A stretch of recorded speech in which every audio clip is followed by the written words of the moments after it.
Yeah, welcome to the Dojo, baby, man. Listen, we got Twitch chat in the building. We about to give y'all a deep topic, a deep discussion for the day. It's probably about to be a unique video of mine. You know, I'm typically reacting about something, or I'm typically just doing like a short talk. But this is gonna be more into my deep spiritual talk videos. So get comfortable, open your mind, sit back. We got Twitch chat saying, yo, what's up, what's good? Just know you're not alone in this journey in which you're listening to and interpreting it and understanding it. You know, you're not going to hear cursing or trolling and goofy, dumb stuff today. So if you came for that, probably might want to watch another video, my boy. This is going to be something that elevates you mentally and really change your life. And what we're going to be getting into today, bro, is we're going to be talking about a lot of the things that a lot of these fake spiritual people and gurus, a lot of these terms that they turn around, that they throw around, but they don't truly understand. So they leave y'all with a lot of these terms. Okay, you know, law of manifestation, law of detachment, law of this, law of that, and you're like, they explain to me like, well, what the fuck, like, what does it mean? Like, how do I apply it? How do I do it? How do I understand it? Like, you just said it. You tell me to manifest, but you don't tell me what is it that allows manifestation to be so powerful? What break it down, you know what I'm saying? Get into it. So, you know, we in the dojo. If you're new to the dojo, you must not know. We get deep. You might hear some noise in the background. That's my family, that's my siblings, right? So listen, at the end of the day, I think I could change my mic game. But like I said, regardless of the fact, we're going to stay focused, we're going to stay on topic, we're going to stay on our purpose. First thing getting into it, bro, is one of the topics we're talking about is, let's say, the law of manifestation, right? And they talk about the law of detachment, the law of attraction, right? And they tell you, I'm manifesting, I'm attracting things in life, so they tell you they're doing these things. You're like, well, what does this make sense to me, right? Let's take it down to its simplest level. Let's go to the smallest, simplest level. If I say I'm manifesting something and I'm attracting it in my life, but I have to be detached to it. Why is that? Let's start with this. You might hear the non-copyright music in the background too. Focus on this. Why in order for me to manifest something and for me to attract what I want in life, do I have to be detached from it as well? Because when you're attached to something, you bring a lot of heavy emotions, a lot of connections and associations to things you are attached to. This could be people, this could be a goal, this could be anything in life. Anything you are too attached to, I'm talking about, it literally could be your dream. You hurt yourself by being attached. Why? Isn't being attached a good thing? Isn't being obsessed with my dreams, my goal, what I want? Why? How is that not a good thing? Why wouldn't I just focus on it better, or just no? And here's why I'm gonna say why it's not. When you're attached to something and you have all of that emotion connected into it, all of whatever it is that's connected to what you're attached to as you're pursuing it, what this does is it blinds your vision. Not your physical vision, what you can see, but your vision. Your ability to envision the plan and see the goal itself. Your vision to realistically figure out how you're going to make it happen. You know why? Because something goes wrong, you get emotional, you get frustrated, you get angry. So that same time you spend getting angry, frustrated, and distracted and influenced and misguided by all these emotions, you could be using your intuition and direct focus into planning and preparing for what you're pursuing. So that's already, we got the attachment part. I wanted to attack that first. Because as I am not attached to, or you know, it's a saying, it goes, you're too close that you can't see it. So that even relates to that, because You could be trying so hard, but not even realizing that what you're doing is ineffective, or that what you're doing is not meant for you, or that what you're doing, and if you're so attached to it, it's harder for you to scratch it off and go back to the drawing board, because you're so attached to how you're trying to do it, the routine you have, the way you think about it. So if you're so attached to it, it's much harder for you to find a better plan or a better goal or a better whatever, because you can't even let it go. You can't even step back and see the other options that you have. So let's start with that. Then we get into the law of attraction and law of manifestation and the things you're attracting and manifesting, right? To change your understanding of how you see and understand these things, the first thing I'm gonna say is think of a goal, right? I have, let's say, financial freedom. Weight. Let's say you're physically, you want to change your weight. You want to start eating better. You want to quit doing like smoking or drinking or whatever that goal is, right?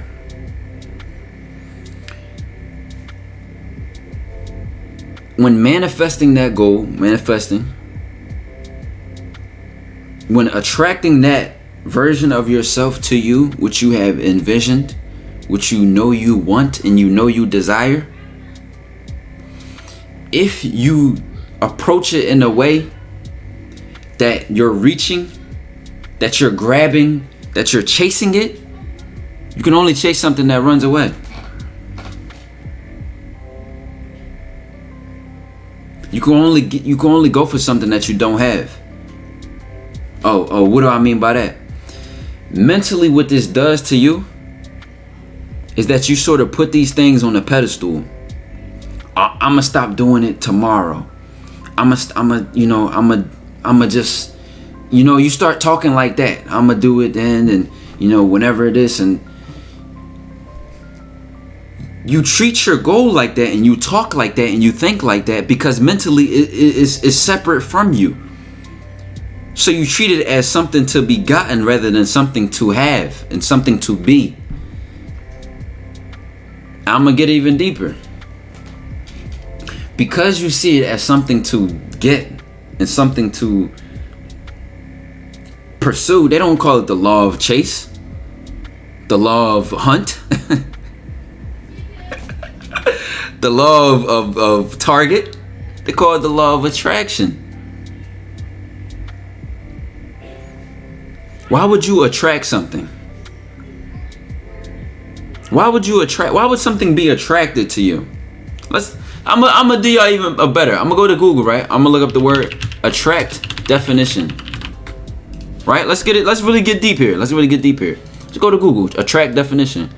Cause to come to a place or participate in a venture by offering something of interest, favorable conditions or opportunity. Evoke a specified reaction. Cause someone to have a liking or let's take evoke and let's take the first part of this. To cause something to come to a place or participate in a venture, right? That first part is the most important part. You cause it to come. You evoke it. You make it have a specific reaction. If I am attracting that lifestyle, that goal, that thing I want, why would I use the word attract? Because I'm doing something, I'm living in a certain way, which makes it inevitable that I get what I'm going for. I'm gonna repeat that again. I live in a way, I do certain things, and I'm consistent with what I say I want. So I'm not chasing it, I'm attracting it. The difference between pursuing your goals and attracting your goals is that when you pursue them, you're going for them. When you attract them, it's as if they're running towards you at 100 miles per hour. It's inevitable. I'm using the word inevitable. It's inevitable that you're gonna you're gonna hit it. It's gonna crash into you. Why? Because as the word attract implies and defines, you cause it to come to you. I'm actually going backwards. It could have went law of manifestation, law of attraction, law of detachment. But I'm going backwards. You are attracting it. So your understanding of that should change, because you now will look at your goals and you'll look at yourself and you'll realize there's a gap, right? I'm not a millionaire. Let's say I want to become one, right? It's my goal to become a millionaire. There's a gap. It's a space between us. Why is this gap here? And what can I do to, instead of a gap, it's this. We so close you can't even tell the difference. I am what I said I wanted to be. It's no longer a gap. You can't even tell the two apart. I am exactly what I attracted. And when you put your goals on a pedestal, you don't see it as a gap. You're reaching. You don't need to reach for things that you are and that you have. And the idea of reaching to something versus attracting something is that it mentally implies that it's inevitable. It will come to you as long as you keep doing X, Y, and Z. Now, mentally, what this does for you is your goals feel more attainable. And I'm gonna get even deeper. As your goals feel more attainable, as you see them as normal, as you see it as something to become rather than something to get. Why is this so important? What is the big deal here? It all changes how you go for these things, because it is a powerful thing to feel like you have it in you to do something. Am I right or wrong? Chat, tell me right now. And this is why they say quitters never win and winners never quit. Because if someone quits, right, that tells you deep down inside they didn't believe that they could do it. So why do winners never quit? Because winners deep down inside know they'll find a way, so they never quit. I'm telling y'all, all these simple sayings that you heard growing up or you might have heard in life, I'm putting a deeper meaning to them. Quitters never win and winners never quit. Why? Not because they don't quit or not because they always win, but because the answer is in the saying. Winners never quit. And you'll never win if you quit. It's that simple. It's so simple yet deep at the same time. So what does this have to do with law of attraction, right? Because mentally, winners feel as though they can. They think in ways that empower them to get what they want in life, to go for what they want in life. So you often hear thoughts lead to feelings, feelings lead to actions, actions lead to results. If your thoughts and feelings are connected to doubt, fear, quitting, or even just something as simple as you don't even believe you can do it. So if your thought and your feelings that you can't do it, deep down inside of it, on that basic level, if you can't even think you can do it, you will never even try to do it, bro. And that's why it's so simple yet so deep. And that the difference between attracting something and the difference between chasing something is night and day. Because when you attract it, it's coming to me. It's inevitable. I'm confident. Why am I confident? Because of what I'm doing. And I trust that. So you're more patient. Now all these emotions I talked about that's connected to when you're attached to what you're going for, they're positive emotions. They're patience. Your vision is much more clear. The way you think, the way you target and attack these things is much more concrete. It's much more direct. Because you know why? You're not looking for the distractions. And guess what is a distraction that people commonly use as a positive thing? Motivation. Motivation can be your biggest distraction. Why? Because you say, I want to. You're looking to feel like doing it. You're waiting for it. You know, when I'm motivated, why would you only want to do something when you're motivated? Aren't we roller coasters as humans? Why the fuck you want to be on that roller coaster? So if naturally we start off as like, on that roller coaster, up and down. I feel like it, I don't feel like it. I'm motivated, I'm lacking confidence, I feel lazy, I'm mediocre, I'm ambitious. Why? Who wants to be on that ride? So this is why we even get into these laws and we say, where is the power? Who has the control? At that point, do you have control, or does how you feel have control?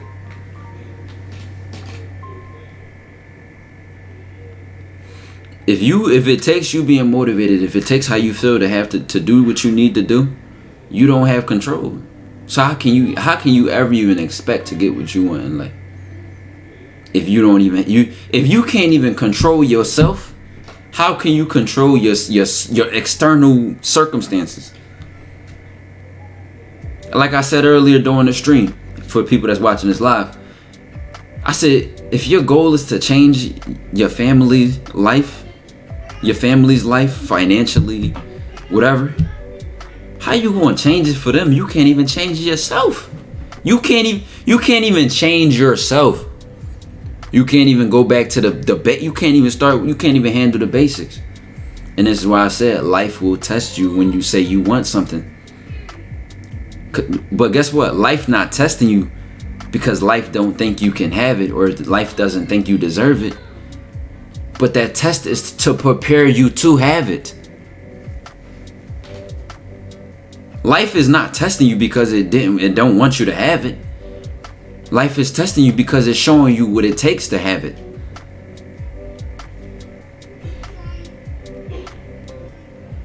You say you want let's say physical. You say you want that body. You say you want the muscles that you say you want. You say you want to lose your gut. Do you know how hard it is to not eat when you're hungry? Do you know how hard it is to control your diet? You know how hard it is to go to the gym every day?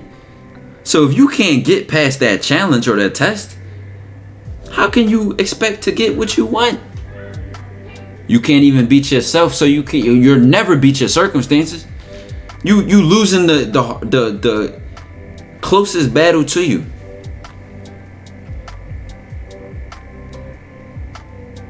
And that's why anything in life starts with the self. So let's get in this law of manifestation. Chat, are y'all following me? Is everything making sense so far?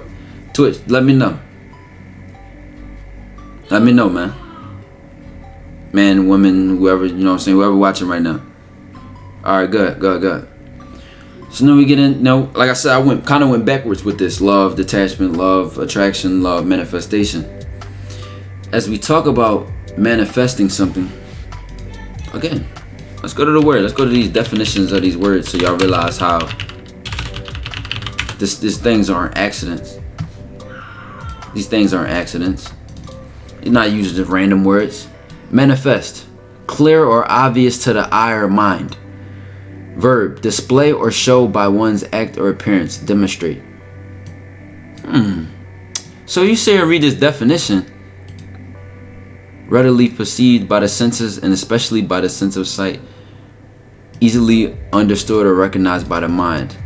Manifest, message. So you look at the definition, to embody in visual or physical form, to show or demonstrate clearly. As you look at this definition of manifest, I know a lot of y'all is like, wait, what? That's what it means? Who in the chat never thought that's what, I'll drop my bottle. Who here in the chat never thought that's what manifest meant? You had a whole different perception of it. You didn't even think that's what the direct definition was. So now I ask you another question. Why do you think in the definition they use words like clear or obvious to the eye or mind? Clear or obvious to the eye or mind. And then even in this definition they said to embody in visual or physical form, to show or demonstrate clearly. Why do they use these words?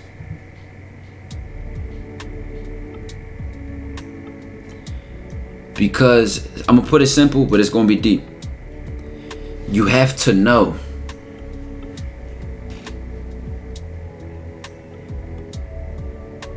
It's like, what you have to know? No, it's just don't overcomplicate it. Just think about it. You have to know.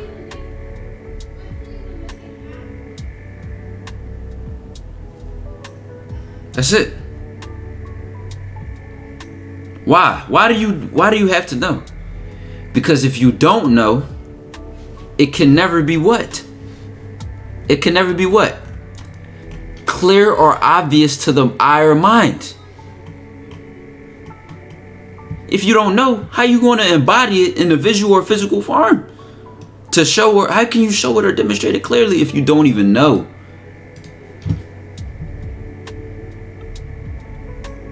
Can't hit something you ain't aiming at.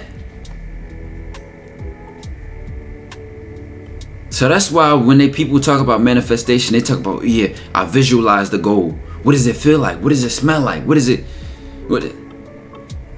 That's the level of knowing you have to know.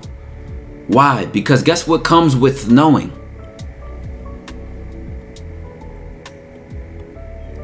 Being concise, effective, and strategic.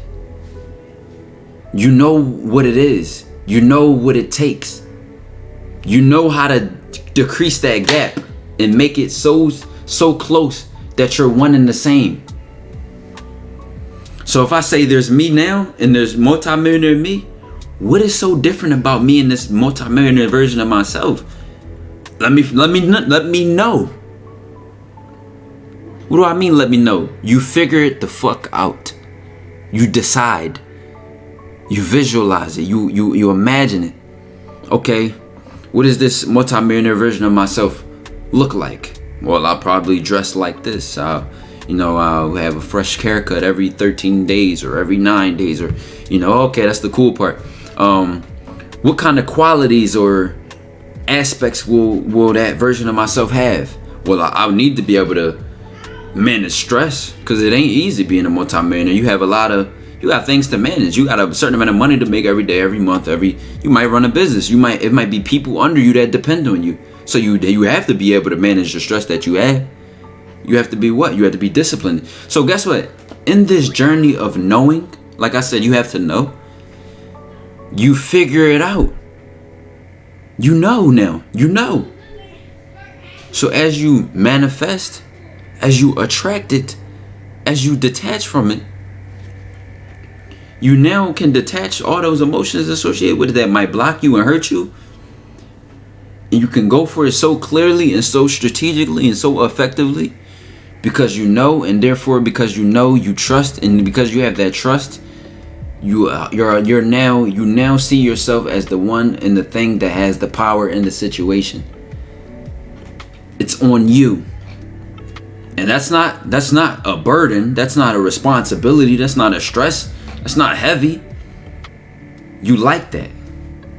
It's on me. It's up to me. It's in my hands. Shit, bet. That's the worst thing you could do, is give me the power, because I know what I'm gonna do. I know what it takes. So this is why. This is the deeper level when they say the law of manifestation, law of attraction, law of detachment, law of this, law of that. What did it like? They might be a master at doing it themselves. But we in the dojo, we talking to TyKwonDoe. I know how to break these things down to the cellular level. It's simple to me. Because if you know, if you understand, if you believe, they tell you that too. Believe in yourself. Why? How? Why would I believe in myself? Because guess what? The difference between believing in yourself and the difference between not, is night and day. It's the difference between being on Mars and Saturn. It's galaxy. Listen, it's universes apart. Because people who believe in themselves go for things and try things and plan things, and they invest their energy and their time and focus into something that a person who does not believe in themselves would have never even thought about. If I believe in myself to do something, I'm not even questioning if I can do it. I'm focused on how I'm going to do it. I'm not even worried about the middle and the gray area. I don't care. I know I can. So guess what? I'm not even worried about the emotions, this or that and third. I know I can. Guess what? You have to know. That's why it's so important to believe in yourself. Because if you don't, guess what? If you don't, then you won't. And why won't you? Because you don't even believe you can. So guess what? You'll never see the circumstance, the reward, or you'll never manifest it, because you won't even believe to face it head on and get realistic and deal with it and target it and attack it. Alright, so we came back from the ad break. Now, what I'm going to leave you with and conclude with in the video is that as you listening to me talk, you might have to listen to it twice, listen to it 3 times, go back, think about it. But what you start to realize is you got to go back to the drawing board. You might have to like stop everything you doing right now immediately and change everything. How you see your goals, the way you want your goals, how you think about your goals, what kind of words you use when you talk about your goals and when you think about things in life. I made the point early in the stream, and I'm gonna repeat it again, that I'm not using the word worry no more. I'm declaring that I'm dropping that word from my vocabulary, because using the word worry implies that I'm the victim, or I have something to be afraid of. I have something to be fearful of. But what should I be doing? Should I be afraid or worried about that thing? Or should I be focused on it and handle it? So the thoughts and feelings that lead to actions and results, as they, when they talk about manifestation, change the thought, change the feeling. So rather than be worried about it, I say the word, instead of using the word worried, I'm using the word focused. Focused. I'm focused on this. What follows the thought or feeling that you're focused on something? Your attention is on it. Your energy is into it. You deal with it. You handle it.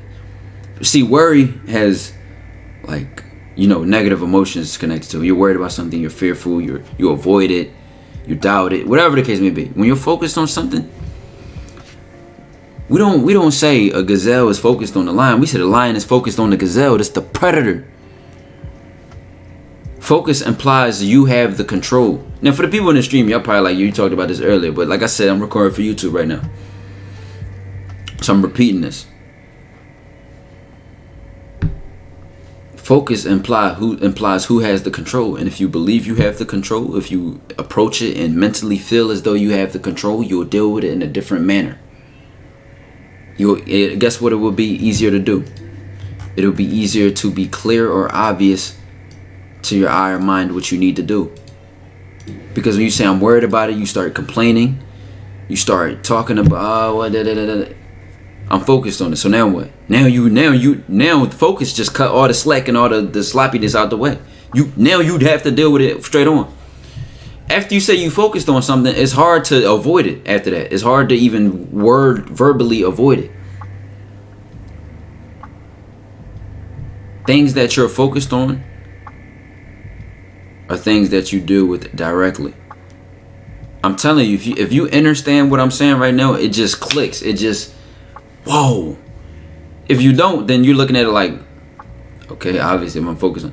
So, like I said, you might gotta rethink about this twice, because the last thing I'm gonna leave y'all with for this law of manifestation, law of attraction, law of detachment video is that what you start to realize is in your life, you have been taught how to think, you have been taught how to talk, you have been taught how to walk, you have been taught how to dress, you have been taught, even if somebody didn't teach you directly, you may be submitting to, complying with, or accepting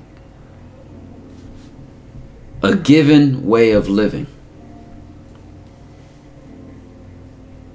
Just by living and doing ways that you're doing. Oh, I wear these sneakers because they're not because I wear them and I like them, but because I know these are Yeezys. I wear this belt because I know it's a Gucci belt, and people know that if you have a Gucci belt, it's an expensive belt, so they'll know I have money. Or I wear that, or I drive this car because it's an expensive car. People associate. So you don't even live your life for you. You don't even.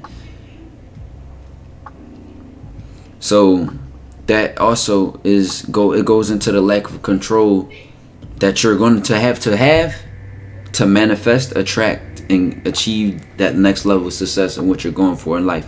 Why?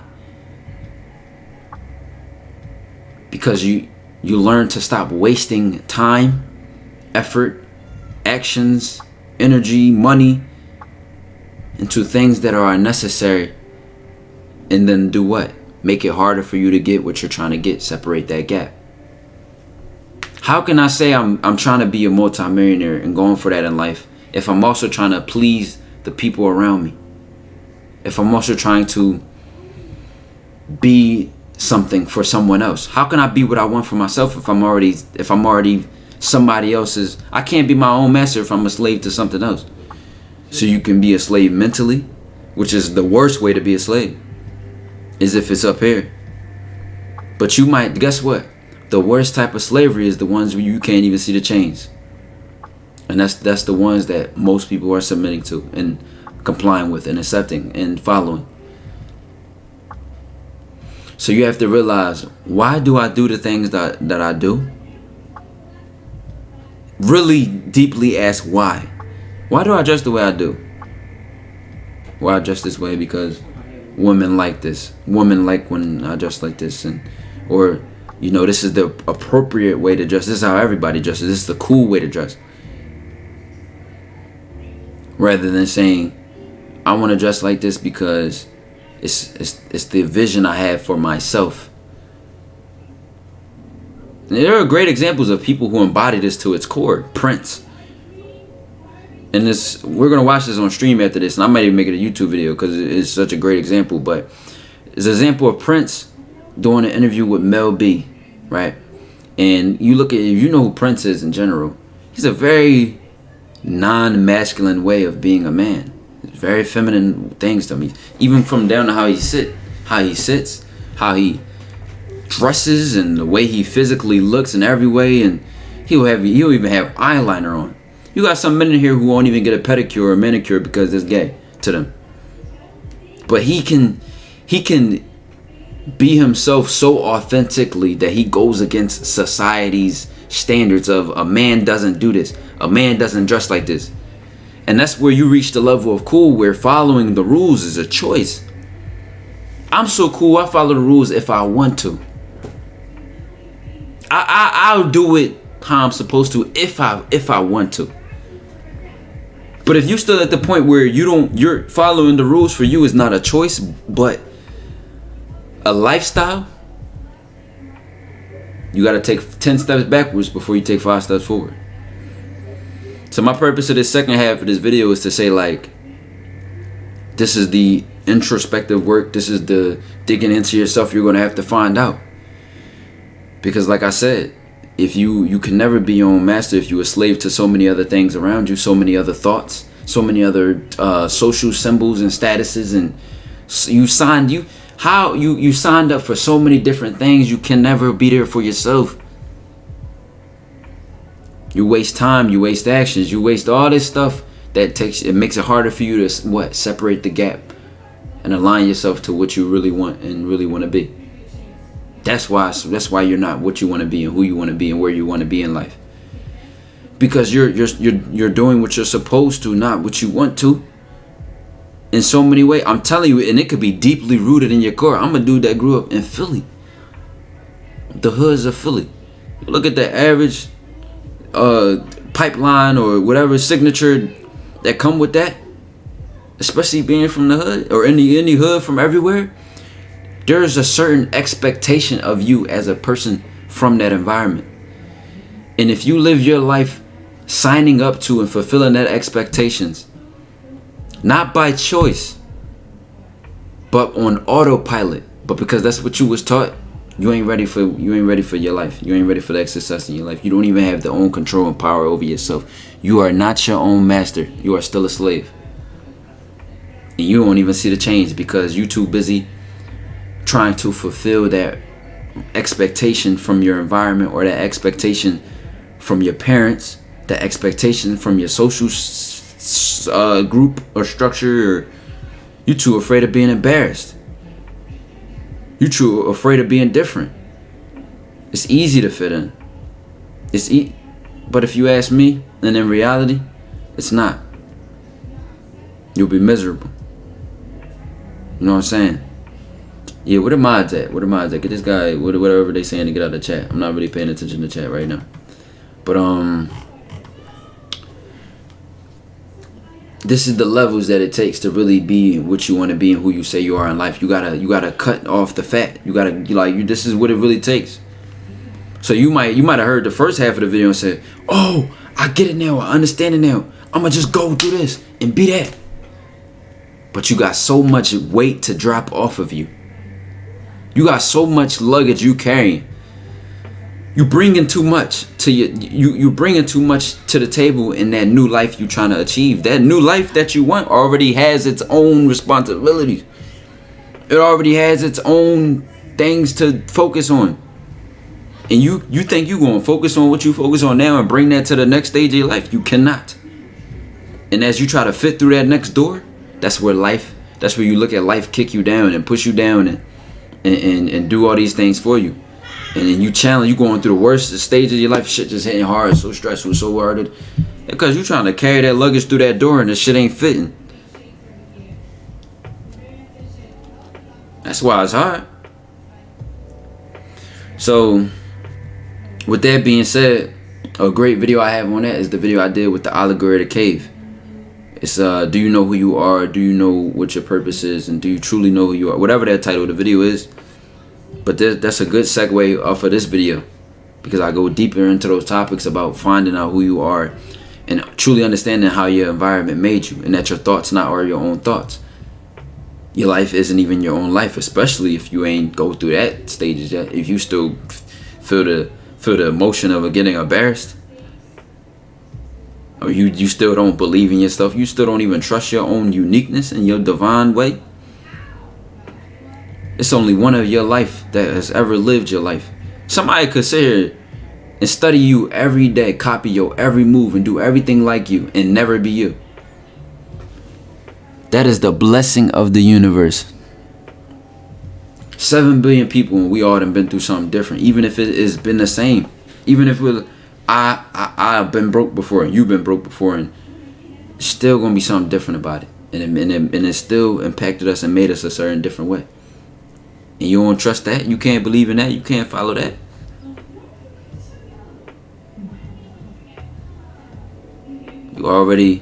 I was watching a video with Prince, and like I said, chat, we're going to get into this after this off stream and off YouTube. I mean, not off YouTube, but off this YouTube video, where Prince made the point that he had a conversation with a couple other artists, and they was talking about critique and work, right? Critiquing their music, right? For example. And it was like, if I sit there and you critique my music and I follow what you said, but I'm a true artist. What he said is a true artist, he defined it as someone who is tapped into their specific gift and talent. And you have to find your own gift and talent. You cannot be told. They're tapped into their own gift and talent of creation, and doing that unapologetically and authentically. If you're a true artist in that way, your creation and your peace is straight from your creator, straight from the universe, it's straight from God. So when they critique you, they're essentially critiquing God. So what do you trust? You trust your vision, your creation that's been given to you, and only you can see it how you see it? Or do you trust what somebody else said? Last thing I'm gonna leave y'all with for this video is Dick Gregory also said this. If a poor woman on welfare told Rockefeller he's broke, and he reacted, he said he would take all his money out the bank. Sit there and think about what that means. As we leave Dojo to the moon to Saturn, and we're leaving the solar system 160K pack on a way, baby.